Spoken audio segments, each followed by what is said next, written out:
Okay, greetings and welcome to another edition of the Pan-African Community News Programme. It's the 6th of November 2022, and you're with me, your host, Brother Dr. Toyin Ekpetu, and hopefully Sister Oleander is with us. I don't know if you can hear us okay? Greetings, everybody. I can't believe the year has gone so fast. It's November already. Wow. Yes, it's whizzing across. We're almost at the end of 2022, come to 2023. But we still got quite a lot of news to share with you today. So as usual, please give us a check. We should be live on YouTube and Facebook. So as you know, the usual, Sister Oleander will be looking at the stream. So you can give us a check, mic check, let us know that you can hear us. Okay, that would be amazing. But I'm going to move on with the stories as I do every week. And as usual, we're going to start with libations. And today's libation is well, they're all tragic, to be honest with you. This one is, I found out about on Thursday, and this is our brother Noel McCoy, who joined the Ancestors at the age of 62. Now, for those of you who are music lovers, you'll know him from the band. He formed a family band called McCoy, and you know, he was just an amazing individual. I mean, I know I'm supposed to say about all his musical credentials. I mean, he worked with Stevie Wonder, Chaka Khan, Gladys Knight, Misha Paris, Beverly Knight, Courtney Pine, Sounds of Blackness. I mean, he was he was a musician extraordinaire, and that was amazing. But he was actually just a good, decent human being. Every time I bumped into him, we could connect on a human level. He was born in South London. We don't know why he passed. The announcement was made by his bandmate. He was part of a new trio. I think the British Soul Collective, I think they call themselves, and that's Omar. Omar's the one who shared the details of his passing. But it's Omar, Junior Giscombe, Lee John, Imagination, and Noel and Donny. It's an amazing collection, and they kind of like just promoting the best of UK soul, and those are the dons of that sector. So we remember he joined the Ancestors age 62, and may then be pleased with his work. And so I'm going to move on to the next part of the program, and this is where we deal with UK politics. One second, Toyin. We have a message from Afrifinca in Yakima. Greetings, Brother Toyin and Sis Oleander. Please excuse any misspelling, my sister. You spelled it perfectly right, actually. So don't even watch that. Don't worry. And then he also said to say, hearing you both loud and clear. Excellent. It's good to have you with us, and we'll just continue going through. And as everyone else knows, you're welcome to add comments and chat or ask questions as well while we're going through the programs. So this is a part where I deal with UK politics, and the first story I'm going to deal with is that of Maurice McLeod. Now, I don't particularly know him personally, but I've heard much about him. I know he's familiar for his long-term work, kind of like working on Race on the Agenda, political editor for the Voice. But this story is an interesting one because essentially he wanted to become a Labour MP, a candidate for Camberwell and Peckham, and it was halted by Starmer's Labour. I mean, it says here the party's right, but essentially, his support for socialism, his support for Jeremy Corbyn, has actually meant that he's been taken off the list. They have this list which goes to the members, and they can choose who they're going to select, and it's part of a purge, really, to get rid of anyone who's a socialist from the Labour Party. And anyone who campaigns for anti-racism. And we haven't really had a chance to go into depth on this. The fraud report in the Labour Party, I think we did touch upon, but there's also been the Labour Files, which is a documentary that's been put together by Al Jazeera exposing Afrophobia in the British Labour Party and how it's completely reluctant to address its racism and how it manufactured claims of anti-Semitism, or certainly exaggerated something for political gain. And I know I'm not supposed to say that. I know I'm supposed to be counseled for saying that, but that's exactly what happened. And so the Labour Party is in this bizarre scenario where, in trying to make itself, kind of like fit for purpose, so that the British public will vote for it, the leadership of that party seems to think that it needs to become more right wing. So they say centrist, but they're going right to the right. There's a really disgusting interview with Starmer today on the BBC where he explains that he thinks Britain's gone too far in recruiting people from other countries into the NHS. He could have just said that we need to make sure that more people who are born in the UK who live and reside here actually have the access to education, enable them to take those jobs. But no, he just decided to go on this anti-immigrant rant, which puts him in the same camp as the Tory party and its flag bearer, Suella Braverman. But this is quite a shame. His bid, he's been taken as a bid for what we call a legacy. I don't know what the term they had, but basically it's a legacy social media tweet. He tweeted something years ago in support of the Green Party. Part of the Labour rules is that you're not supposed to support another party. We don't know what the tweet was. He deleted the tweet. This was done ages ago, and so that's what they've been using to take him off the list. So this is kind of like just letting you know the current that's going on, and just to build upon that and what that means.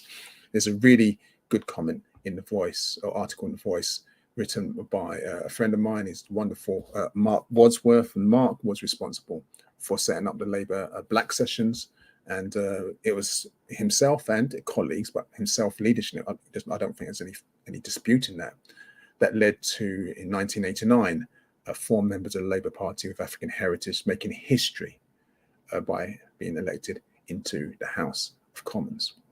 What's interesting, though, is that when that took place and Mark himself tried to become a Labour MP and was, wanted to become a candidate for Brixton, the Labour Party actually blocked him for similar reasons.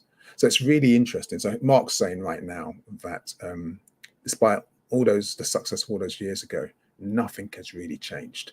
The Labour Party is very conservative when it comes to representation of African people or people of African heritage. And there's a really interesting quote he makes. He said he spoke to the right winger, Trevor Phillips, and even Trevor Phillips, I think he's doing some punditry on Sky TV or Sky News now. But even Trevor Phillips, and he's no friend of our community, claims that Barack Obama would never have made it through Labour's selection process in its form today. And that's quite damning indictment. And I think, unfortunately, a true indictment of what's happening to that political party right now. So this is just a commentary building up upon that. I'm going to keep going on with some news, and if you want to understand how UK politics affects domestic politics. Sorry, Toyin, I just wanted to say that it's interesting how Labour has kind of changed over the years, hasn't it? Because when our parents first came to this country, Labour was always the party for the people, party for working class people, party for our people from the Commonwealth, all of that. And we all believed in that too. We all believed that they're the only ones that we could actually vote for. And many of us became Labour Party members as well. And the way that they're behaving, it's just really, the person they've got leading the party now, he hasn't got a clue about what it is to be someone that looks like us, or even anyone who's working class or who's coming from a humble beginning. He's a disgrace. Well, he did come from a humble beginning, but I agree with you. He is, I would agree with you when you say he's a disgrace, and he doesn't have any sense of what it means to be someone who's part of a minority ethnic community. His history, it's quite bizarre right now, because you've got to think, even from a political point of view, even if we take out, ethnicity or racism, and we just look at class, right now, the opposition in Britain's politics right now, the leaders of the political party, both of them have got the title Sir before their names. They're both members of the establishment. It's Sir Ed Davey, or whatever his name is, and Sir Keir Starmer. These are people who see themselves as above the working class, who see themselves set aside from in day-to-day politics. It's quite disgraceful, to be honest with you, that this is actually the state of affairs that we're in. And we now have a prime minister who's actually richer than the British monarch. So we're seeing classism play at its worst. But when it comes to issues of ethnicity, when it comes to issues of racism and kind of like making the parliamentary system representative of the people who live in this country, making it fair, we can see it, and it's quite amazing that it is actually the Tory party who seems to somehow magically find, amongst their ranks, as much as I can't stand their politics, people of African heritage, people of Asian heritage, women in senior leadership roles. And Labour just cannot seem to do that. Anyone who has any talent in that party is normally pushed under a bus at some stage, or kicked to the curb, or shoved to the side. There's always some kind of caveat. And so Labour Party, like you said, my father was a Labour supporter, and I was raised in that tradition. I don't know what the party is now. And as much as I would love to say, well, look, go ahead and vote Green Party, the Green Party for me is a far more ethically sound proposition than Labour, without a shadow of a doubt. The problem about the smaller parties, including the Lib Dems, is that the way that the parliamentary system is set up, it's rigged. The democratic system isn't democratic, and it's really just Tweedledee or Tweedledum. And so there is no way to secure a victory for the Green Party or for Absolutely. It will be one or the other. And as those of you who know me will know my position on this when it comes to UK, Britain is a deeply conservative nation. The country never really votes Labour. What happens, the country gets so upset with Conservative that Conservative voters do not vote for them, or they give protest votes, but they're so upset that it leads to a Labour government coming in. And so even though people talk about landslides with Tony Blair, and we can look at all these kind of statistic figures, if we start looking at the number of people who are voting compared to the number of people who have the right to vote, then we'll see they actually don't have a mandate to lead the country. But like I said, the parliamentary system is rigged. It's actually a forced democracy. And so we have to put up with this Tweedledee Tweedledum approach to politics, which is deeply, deeply racist. But thank you for sharing that. I'll move on to the next story. And the reason why I said this really links to domestic politics is because here we have the case, and we've spoken about this before. This is the case of the mining giant Glencore. And we spoke about the case, they've finally been ordered to pay almost over £250 million for bribery in Africa, amongst other regions. And we know this is happening. We know this has been taking place. But this is what I'm going to be clear about. This is a UK subsidiary of the company. So they have other subsidiaries in other regions that are also doing the same thing. Now, Glencore has pleaded guilty to corruption offences. They did that in June. And that they knew that, amongst I think there was like 5 charges of bribery, they had to deal with contracts in Equatorial Guinea and South Sudan, as well as Nigeria. So, the company, if I told you some of the antics they got up to, they were sending suitcases of money to different regions around the world and bribing officials, directly to give them preferential access. Now, the problem with these fines, for me, I mean, some people will say that these fines are a good deterrent to prevent this from happening in the future. I think the problem with the situation is that it's not enough, because you see, what the fine doesn't go back to Nigeria. It doesn't go back to Nigerian people. It doesn't go back to people of South Sudan. It doesn't go back to people of Equatorial Guinea. It goes into the nation's coffers.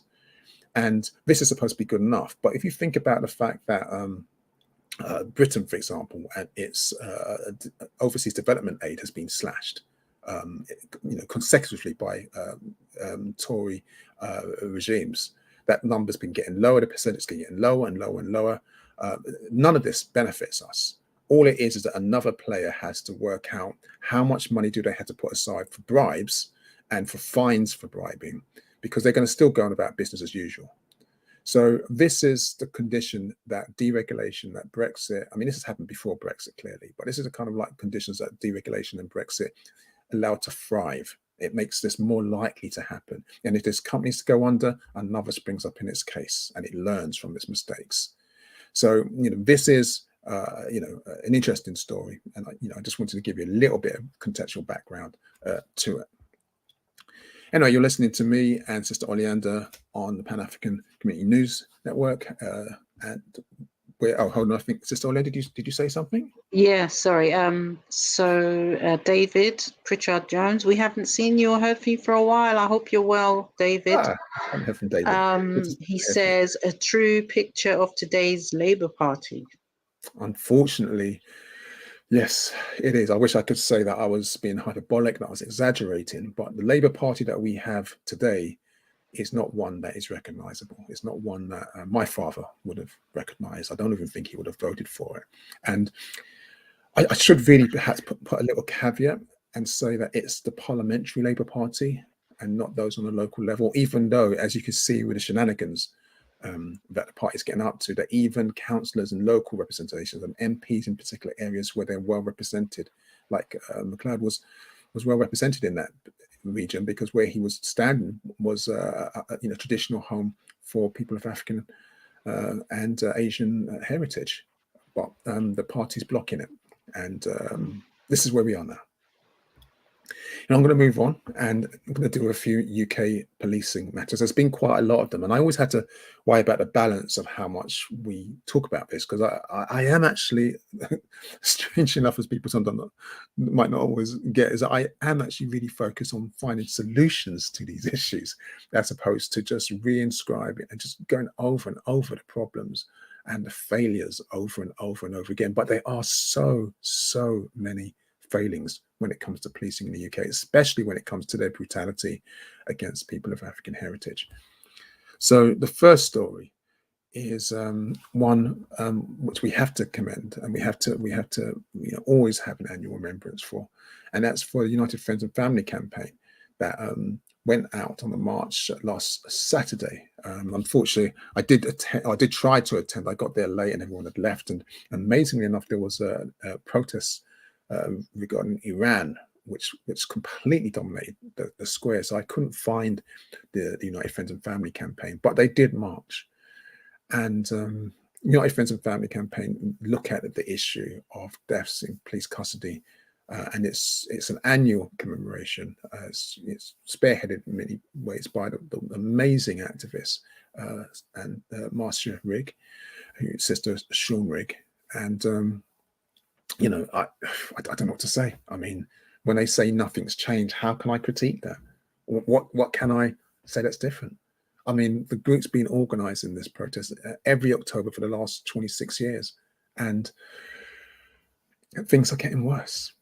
I mean, obviously this year, the murder of Chris Cadwin Streatham has really heightened people's awareness of the campaign.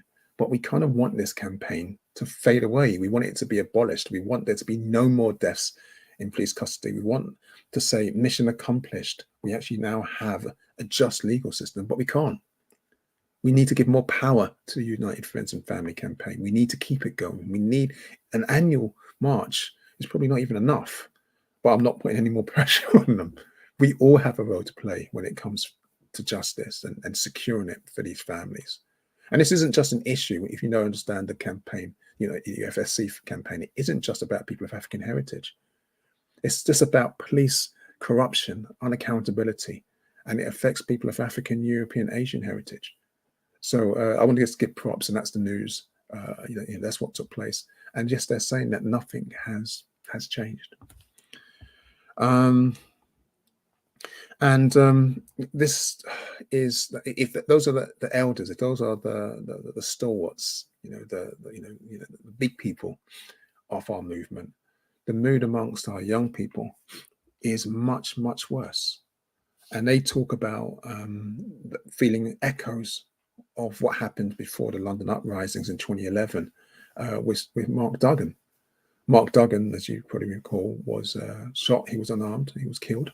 Same thing like Chris Cabba, who we now know, despite the police statement coming out saying that he was being chased or implying that he's being chased, we now know that he wasn't being chased, or he was being followed. He wasn't unaware he's being followed before they did a hard stop and shot him in the face or I say shot them in the face. I should say shot them in the head. I don't know. But young people are saying that this is there's something wrong. They feel much worse. They feel that another uprising could happen again. There's something. It's like there's a trigger point. People are scared. The police and the armed police in particular seem to have this level of impunity that they can just get away with murdering us. And even if we're unarmed, there's never going to be any sense of justice. And just as with the education system, there's a layer of generational trauma in our community that keeps perpetuating itself. And so as in education, we saw ourselves become educationally subnormal, and that's just been turned into different frames. And now I think the term is special educational needs. And even though there are different things, the injustices that face people who have that diagnosis is awful. Well, now on the streets, you can just be a young person, and there's a fear that you could be the next Chris Kaba. And if you are murdered, there's actually going to be no recourse for justice, because nobody believes, and rightly so, that the IOPC, this is a so-called Independent Office of Police Conduct, is fit for purpose. We know it's not fit for purpose. The amount of statements it has issued where it has whitewashed over police statements, putting out false narratives on their behalf, is outrageous, let alone its inability to secure justice for communities, its inability to secure footage and put it in the public domain without compromising investigations. Its inability to communicate with families before going to the press to get ahead of the story, and actually then, traumatize and harm the families who are dealing with grief. IOPC is just as culpable, in my mind, as the Metropolitan Police and the Home Office. So if the mood of young people is much worse than before 2011 uprising, then it's completely made by institutions that refuse to recognize that they are institutionally racist. The next story from this, which is a follow-up on this, is we now have the Metropolitan Police chief saying that he's now going to, or no, let me be very clear on this. He's actually admitted that he's removed at least 1,000 names of the Matrix, or the Gang Matrix database that the police had. And I don't know if you're familiar with the Gang Matrix database. So straight after the 2011 uprisings, this is when David Cameron was in power and talking about young people being feral rats. And that was a term he used. So if you think invasions from when the government was bad, David Cameron referred to them as feral rats. So what happened, they created this database and just put on loads and loads of young people on there. And as we know, unfortunately, they were disproportionately, people of African heritage were well represented, or overrepresented on this database. And what people didn't know was that this database, which I think had like 3,000, maybe even 4,000 people on there, actually included innocent young people on there. It wasn't just putting people who were suspects in active crimes or legacy crimes. It was actually just putting anyone who they felt might be a suspect. And so, and when I say felt, that means if you were on YouTube liking drill videos, for example, then you were potentially a suspect. That could put you on the list. If you were a friend of a friend of a friend of someone who'd been stabbed, that would put you on the Gang Matrix. And you might think, well, Toyin, this is just an investigative tool. It's an Excel database. It's like, we need to have this information. If something had gone wrong, and we want the police to do some intelligence-led policing, then surely this would give them a heads up. Well, if it was a passive form, that'd still be bad enough, because it violated data protection rights. And this was exposed. I think Amnesty International exposed that this was a racialized war on gangs, and and so we know that this the Met was actually told off by this, but it's not just that. What was also happening was that the police were engaged in this Al Capone type campaign, where people on the Matrix their data information was sent to all the local institutions, so like local authorities, people who did driving licenses, people who were in charge of housing. And if you were on that matrix, they were applying pressure on you to make life uncomfortable. Now, like I said, this is the Al Capone type tactic where you try and squeeze everybody. But you've got to remember, what has liking a video on YouTube, a drill video on YouTube, got to do with being a gang member? What has being a friend or going to the same school as someone who's been stabbed, who may have been involved in criminality or may not have been in criminality, what has that got to do with you being on that database? Absolutely nothing. Now, if it wasn't for the work of amazing activists like Stafford Scott from Tottenham, we wouldn't even know about this. We wouldn't even be seeing the Met Commissioner now finally admitting that this was wrong. I don't know if he actually said it, but he recognizes that it's caused more problems and actually actively removing 1,000 young people's names from that list. 1,000 young people's names from that list. Now, Stafford says something, I just saw on Twitter, I can't remember the exact wording he uses, but he's right. He says that the 1,000 people that are being removed need to be informed that they were on that list. They need to know that they were targeted on the basis of their ethnicity, that they were squeezed by institutional forces, that they weren't going mad, that when their housing benefit was cut, or when they found out that they couldn't access certain services, it wasn't something in their head.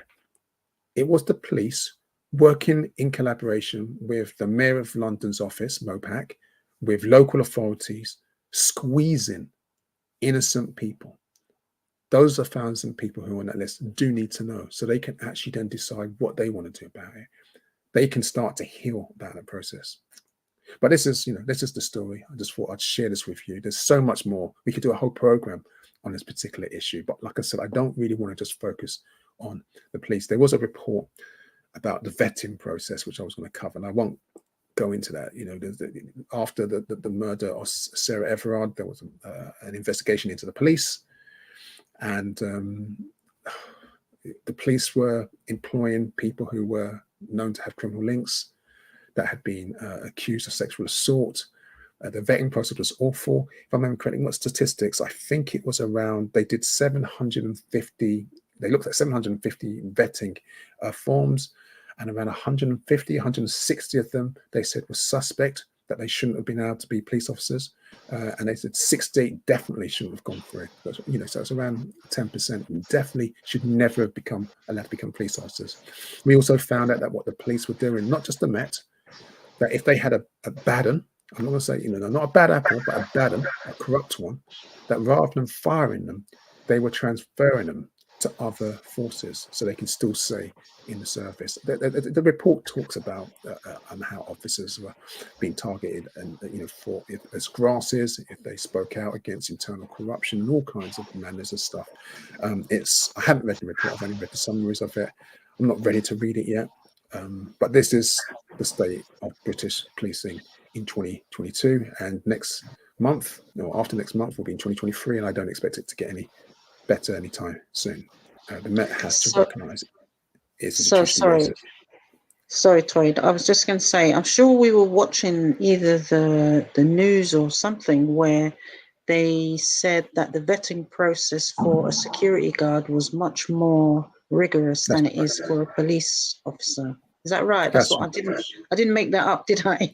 No, you didn't. You see, what happened is that because of the cuts caused by austerity, the police lost a lot of numbers, a lot of what they call, what's that awful phrase? Something on the feet on the street, or I can't remember what stupid term they had, but they lost a lot of police officers. And so as part of their election pledges and their manifesto pledges, they keep saying that we're going to recruit another 20,000 officers and put people back on the street and blah, blah, blah, because as if just having more officers on the street and making a place look like a police state, as Dead Prez talk about accurately, is going to make things better, make things feel safer. And so you're right. So the police have had this pressure to increase their numbers, to make it more representative, to hit all these targets. And this is why sometimes targets are really not helpful. And so to do that, they've actually lowered the quality of their vetting. It wasn't at a high bar in the first place, to be honest with you, but they've lowered it even more. And so you have, EDL thugs, you have former BNP thugs, you have, of course, you're going to have some good people in there, but you also have a lot of this riffraff who are just racist, who are sexist, who are misogynist, who are homophobic, just slipping into that uniform and acting out their fantasies on the streets. There were some horrific stories revealed in that report. And you're right, the vetting process for security guards is actually far more rigorous than that for the police. To his credit, The commissioner says that he's going to deal with it. He's going to, going to kind of get a grip. I hate that phrase. I think it was Starmer who introduced it into the public discourse recently. Get a grip, but that's what he says. We'll see. I don't have much confidence, but at least we're starting to have statistics and information, so we know what the problem is, and that is part of actually the way forward when it comes to dealing with these issues. That's enough about the police. Let's move on and start dealing with some general news. And so, as always, from a Pan-African viewpoint. So, you may have heard about Edinburgh apologising for the city's role, or its past role, in sustaining slavery and colonialism. And this is a story we've been covering for a few months now. And the council has finally made an official apology. Robert Aldrich in Edinburgh opened up a meeting of the City of Edinburgh's council, and he apologised on behalf of the city for its role. And I'm using their language in sustaining slavery and colonialism. The apology followed 10 recommendations that came from an action plan that was made by the Edinburgh Slavery and Colonialism Legacy Review Group. And this was run by Jeff Palmer. So I'm going to say David. It's David Palmer from, it's from 24, isn't it? From Jeff Palmer. It's a good step forward. I think last time we heard an apology at this level, I think was Ken Livingstone when he was Mayor of London. I think he actually cried at that time as well. The only problem with this apology, I don't have the text in front of me if I remember correctly, is it apologizes for, what's the wording? It's really cleverly done. It apologizes for sustaining, so that's the first, just saying it's not responsible for or involved in, so sustaining slavery and colonialism, which is actually a good thing in itself, because normally when institutions talk about slavery, they don't talk about colonialism. They tend to separate the two when they both are part of the same process. They're just different manifestations of it. You cannot talk about slavery without talking about colonialism. But British historians, and I'm talking about the right-wing historians, have done that as a trick. But he talks about harm. That's right. It says we apologize for any physical and mental harms caused by slavery and colonialism. It's something like that. And I remember chuckling to myself and thinking, these devils, man, physical and emotional harms. And I remember thinking, yeah, that's right. Because you don't want to talk about political and economic harms, do you? You don't want to talk about social and cultural damage, do you? You don't want to get deep and talk about reparations. But you know what? I'm not going to, give with one hand and take away with another. This is progressive for Scotland. This is a progressive step for the City of Edinburgh. An apology is one step in the right direction. And, I just wanted to give that. I should have had the words in front of me, but you can find it online. You can read the apology. It's an apology, isn't it? It's just like a politician's apology. But language is always key. The words, the terms. This apology would have been drafted by a lawyer, and it's got limited scope. It's got, and it's always clear. It's like when Blair talks about his, giving a statement of regret, which wasn't an apology in 2007, all the facelessness that followed with that. Anyway, let me move on. And a development. Sorry, Toyin. Afrithinker in Yakima says yes from 24. Well remembered, 20 or so years ago. Oh, someone else with ding, ding, ding, ding. Yeah. What was it? Jack Bauer. That was right. Yeah. Oh God. Yes. That was. Well, I think I saw the first 3 seasons of that. That was amazing. I can't remember how it ended. I think they couldn't. I think they went way past its sell-by date. But when it first came out, it was quite amazing. And the idea of having an African who was president was was amazing. An African American president. It was revolutionary, I think, at the time. And then it happened, didn't it, for real? But just continuing on this particular story, we now have Moray Council who has voted to ask the Scottish government to redirect a 1.6 million pound fund and send the money that it spends on children's education in Scotland and send it directly to Jamaica, because that's where the finance came from. It was bequeathed from someone who was a slaver in the Caribbean during the 19th century. And so they're saying that actually every year for the last 2 centuries, the Dick Bequest has financed causes related to education in Moray and Aberdeenshire, and actually that money can go straight back to where it can actually do some more good. And I got no problem with that. Yeah, so let's leave it there. I mean, I think he says approximately 5,000 goes each year towards new school equipment, and another 10,000 goes towards training opportunities for teachers. Yeah, what's the harm in? I wouldn't just send it to Jamaica, but that's my personal thing. I would send it to the entire Caribbean, or provide a means for anyone or any nation in the Caribbean, and potentially later on in Africa, to apply for it. But if it's 15 grand a year, it's not exactly the largest amount of money. But if it's a 1.6 million trust fund, that can go a long way in educations in the diaspora. And I'm talking about the motherland as well. So when we talk about education in the UK, we are on a slightly different track. Now, this is one that I do like, actually. I mean, I feel embarrassed that I wasn't aware of this story in advance. And this is the story of the Free Black University. That's what it's called. It was created by Mel Awasu, who's a PhD candidate at Cambridge. And he decided to put this project together during the Black Lives Matter protest in 2020. And it's now starting to admit students. Now, why I love it is because this is actually, anyone who knows why I went to university in the first place, is because my ultimate ambition is to build a university. So even though I lecture at one, I do ultimately want to create the framework for us to have the equivalent of HSBCUs in the UK. So during 2020, Mel Awasu, what he did was crowdfunding, and he received £150,000. And that's an amazing donation from people. I don't know, I'm assuming it's around the UK, but it could have been from around the world. And so the organization is ready to run its first course, and it's called the Radical Imagination Labs, and it's fully funded for 16 students. So the first 16 students can just go free of charge. As long as I take it, they are on board with the program's mission. And I kind of lost them. I'm not going to go through all the details of what the course is, but they really are challenging the racism that's embedded in Enlightenment thinking, and actually trying to help these students to conceptualize a different world, which is more equitable, which is more egalitarian, which is no longer racist. And of course, papers like the Daily Mail are losing their mind, and the Telegraph. And hence, there's this big thing about, even though it's called the Free Black University, it doesn't have a legal authority to use the title of university.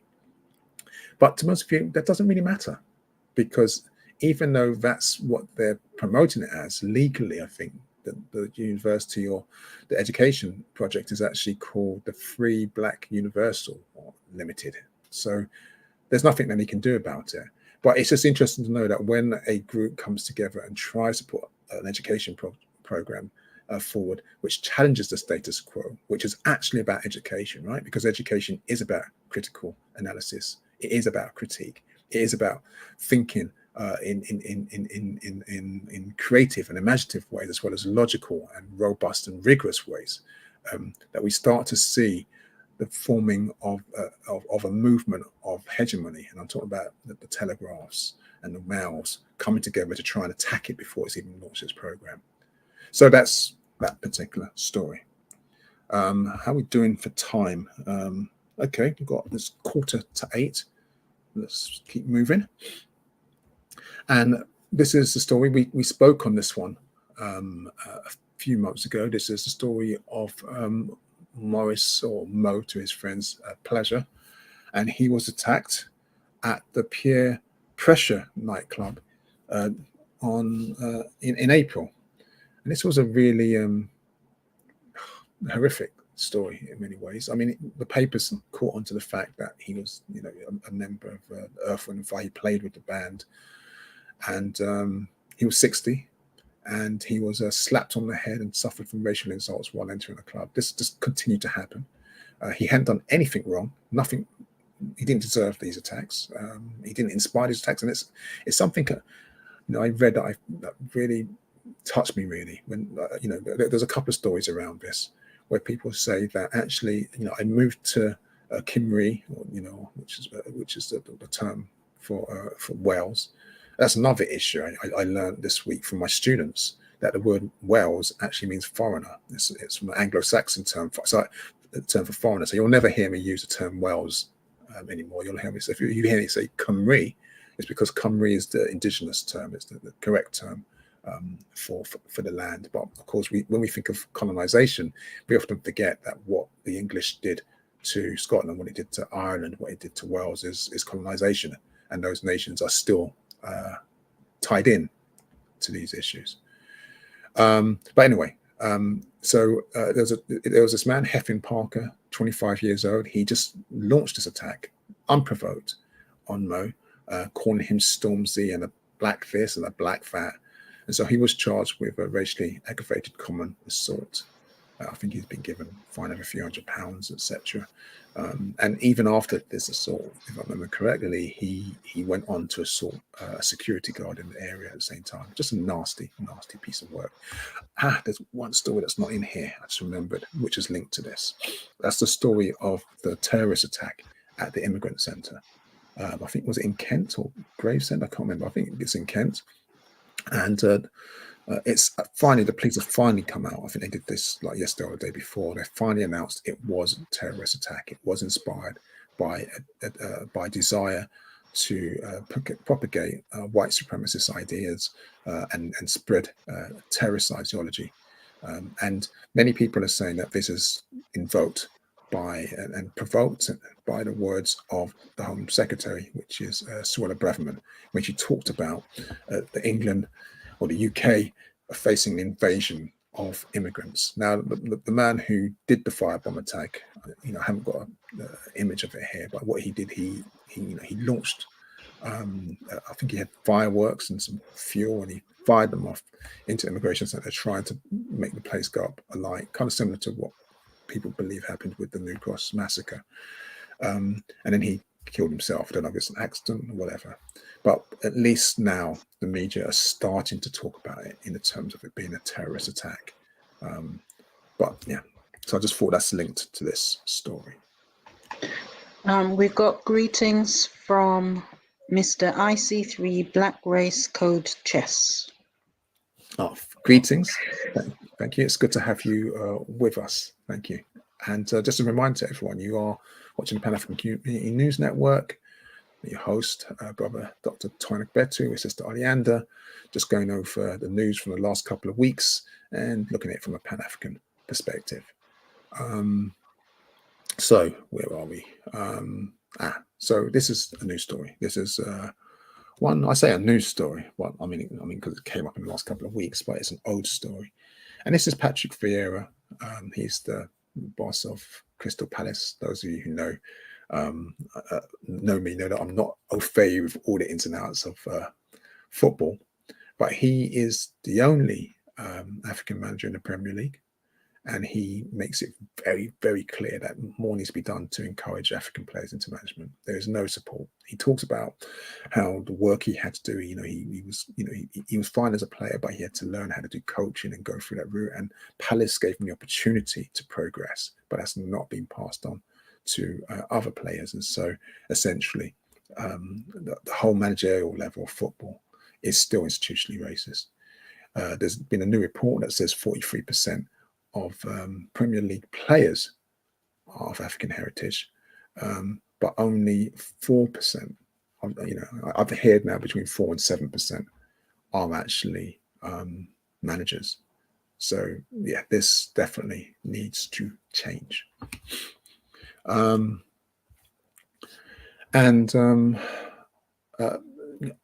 This is a good news story, I suppose, and I'll leave it here. But I didn't know whether to put this right at the end of the good news or to leave it here as news. And the reason why it's, I had doubts is that the good news is that the Equalities and Human Rights Commission, the EHRC, has said that policies that ban certain hairstyles without making exceptions on ethnic grounds are likely to be unlawful.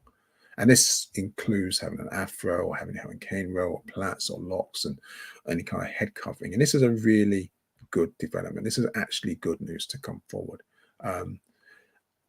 It's not law, it's guidance, it's policy. It's kind of like a signal saying that if a school discriminates against a student and that student decides to approach the HRC for legal representation, it kind of implies that they are going to back that parent and take the school to court. And it kind of like starts this whole idea where people start thinking to themselves, we won't do this anymore because we know that we're gonna lose this. So that's the good news on it. The image of Azina Alpha you see on the screen, she's a campaigner who's been pushing for this.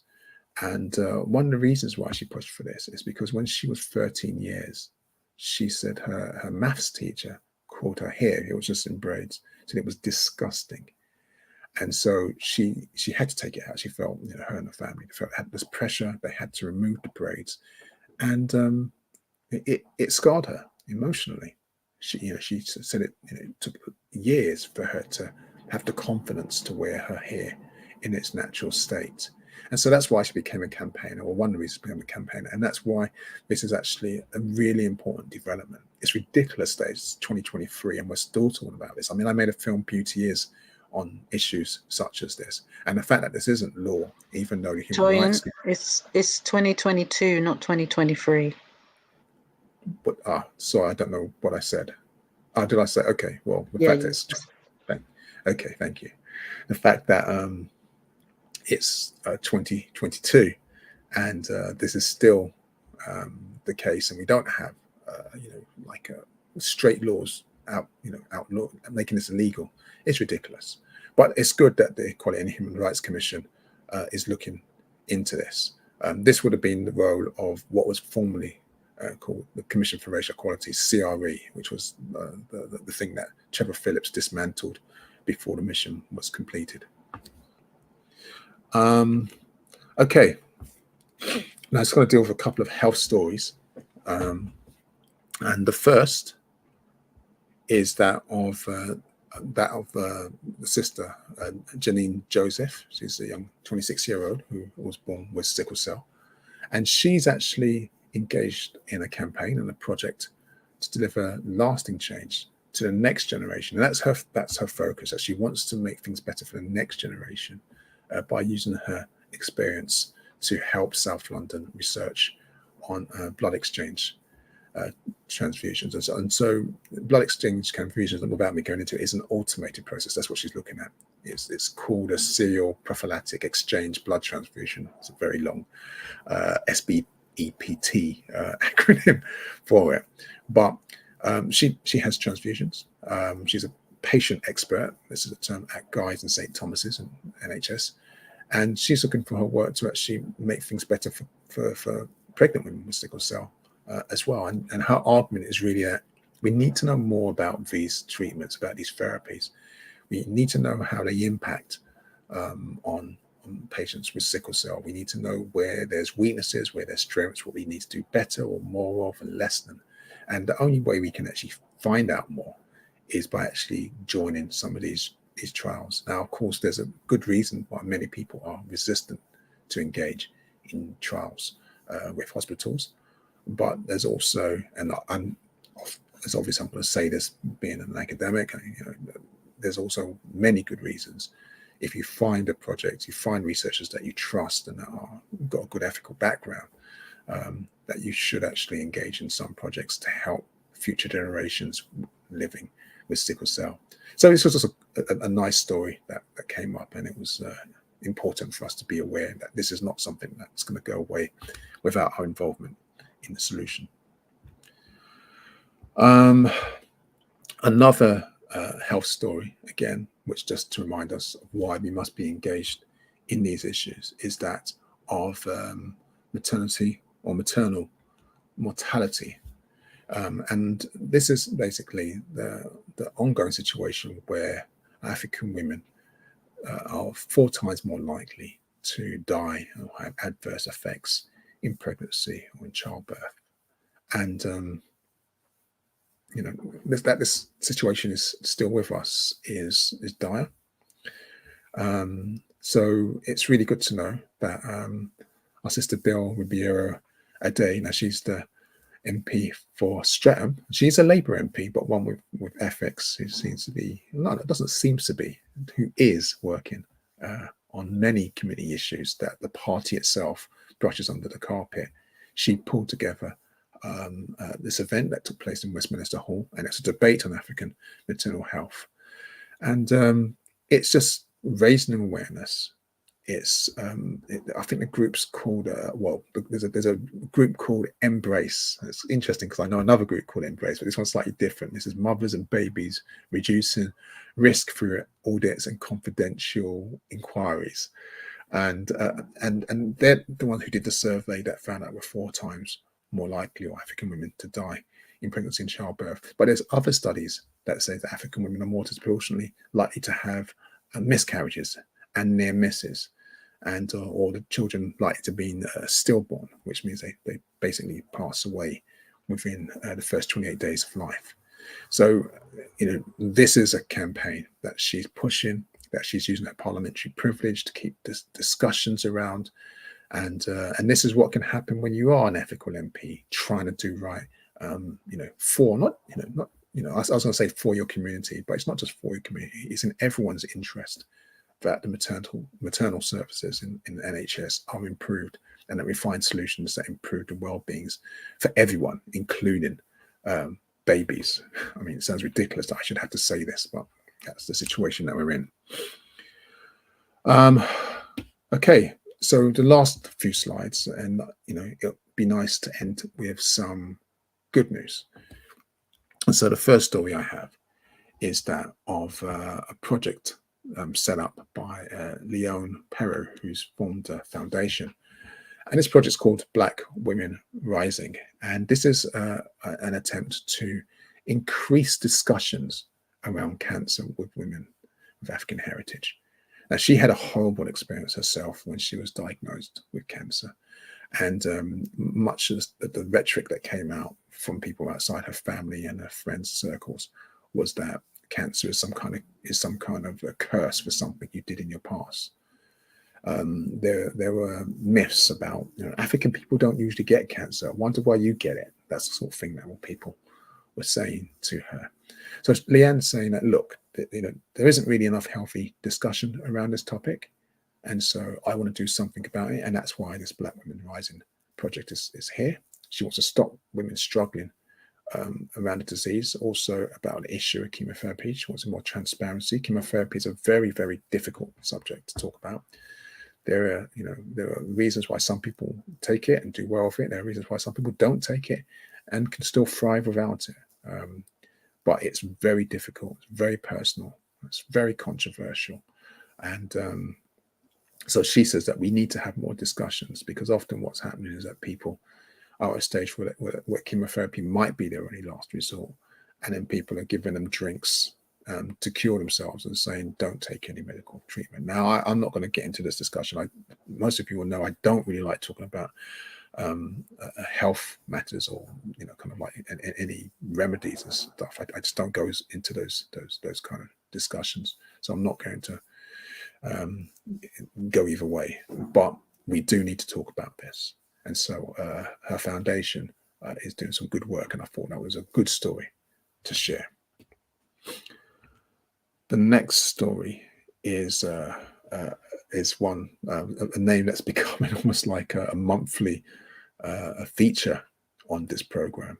Stormzy, the musical artist extraordinaire. I think musician, activist, philanthropist, and just good around decent human being, has actually started a new project called Murky FC. And this is actually to address racialized inequalities in football. Now, Murky FC says that it hopes it can drive change. And it says this after figures showed that 6.7% of the senior roles in football, so that's not just the 4.4 I talked about before with management, but 6.7 in all senior roles are taken by people of African heritage. And the rapper just said that this is really embarrassing. This is just, 6.7 is awful. So, and if you remember, I think it was like 44% of players are of African heritage. Anyway, so Stormzy's hooked up with Adidas, with other leading brands. I think there's 10 of them, like Sky Sports, to come up with a multi-year initiative called Murky FC. And the multi-year aspect of this is really important. So it means it's not just here today, gone tomorrow. That it means it's a continually program that keeps building upon itself, and it's designed to enhance and protect diverse representation in the football industry. So I don't know much about the world of football, but I do know. I mean, I remember having these discussions with Akala, that there's needs for players themselves to also be involved in financing these initiatives.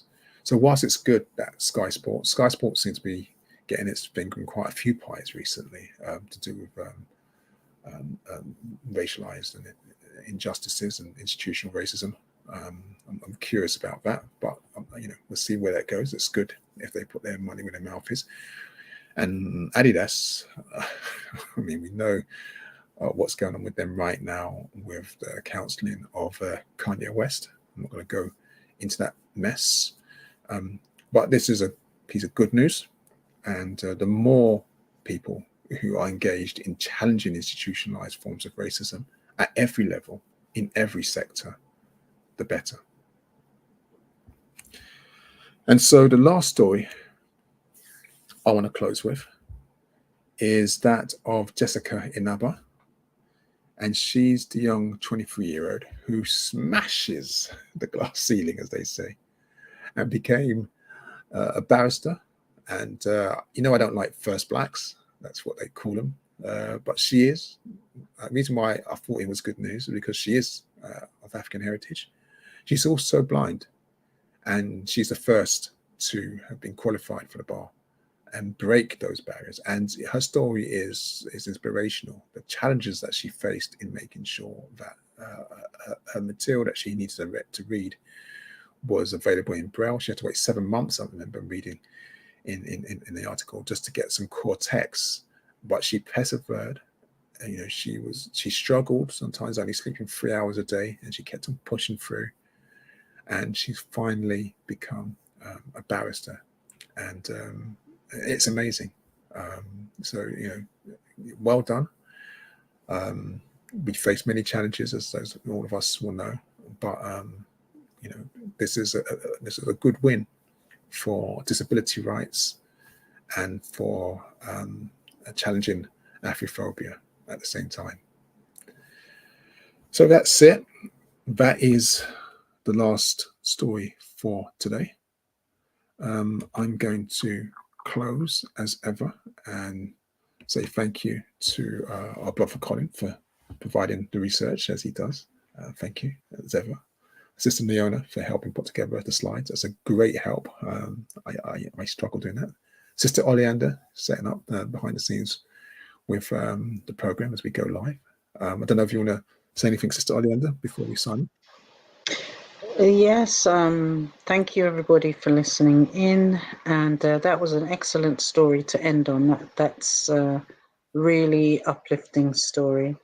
And lastly, Afrithinker in Newcomer says, excellent news and current affairs roundup. Nicely done. Thank you. And he also says thank you all. Well, thank you. I mean, and as ever, this is your program. We're just sharing. This is just 2 weeks of what's been taking place. And as ever, we couldn't do this without you, our Legali supporters, and the community at whole. So thank you for that. We'll be back on the 20th of November, 2022, Sister Oleander. And I'll say as ever, not sure where we're going to be at that time, but who knows? Well, we'll cross that bridge when we come to it. But as ever, we're going to say, may the ancestors continue to guide and protect us. Ashe. Ashe.